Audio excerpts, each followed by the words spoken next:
2014 жылы ұлы оқиғалар кезеңі десем болады. Әрине бүгінгі айтатын оқиғаларымыз сол уақытта еді.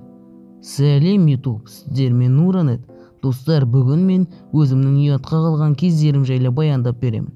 Егер видео қызық десеңіздер, лайк басып ары қарай жалғастырамыз.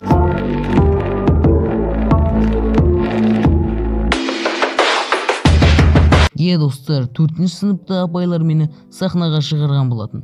Әрине 2 шумақ өлең жаттадым. Мен негізінде қатыспаймын деген болатын. Бірақ апай, қатыспасаң бағаңды 4-ке түсіремін деді. Мен ол жерге амал жоқ қатыстым. Әрине ол өлеңді оқып жаттап, сол күні көп дайындалған болатынмын. Ал келесі күні мені сахнаға шығарды.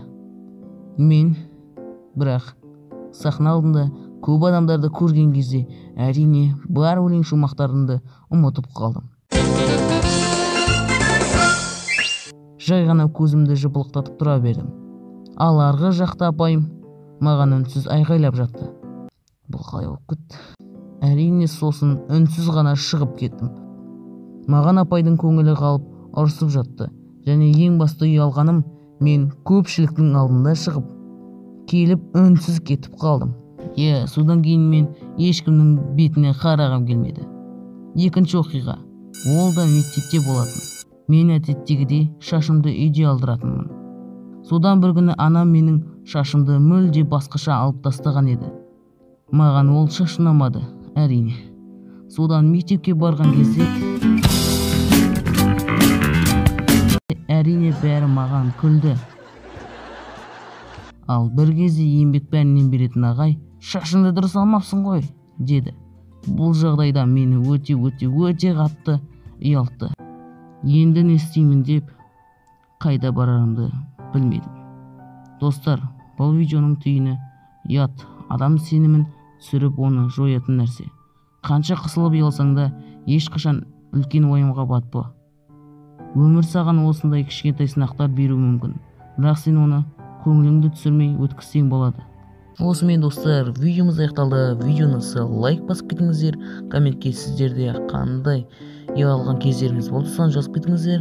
Айтпақшы достар, бізге фан арттар келіпті. Достар, бірінші фан артты Біржан Амангелді атты бала жіберіпті. Көп рахмет достар. Осындай фан артты салғаның үшін. Біржан Амангелді, жарайсың, осылай сөйлетіңді дамыта бер. Ал достар, екінші фан артымызға кезек бердік. Екінші фан артымыз Иван Керл атты бір баладан келіпті. Көп рахмет сағанда.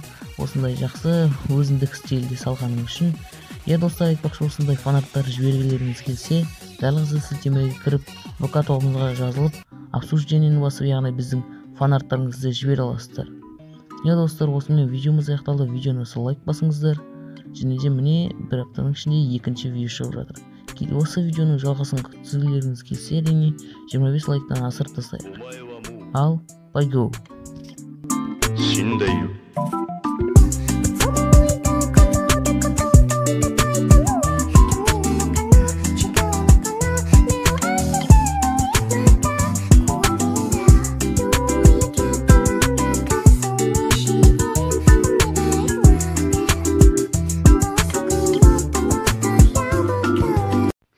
Video bitti.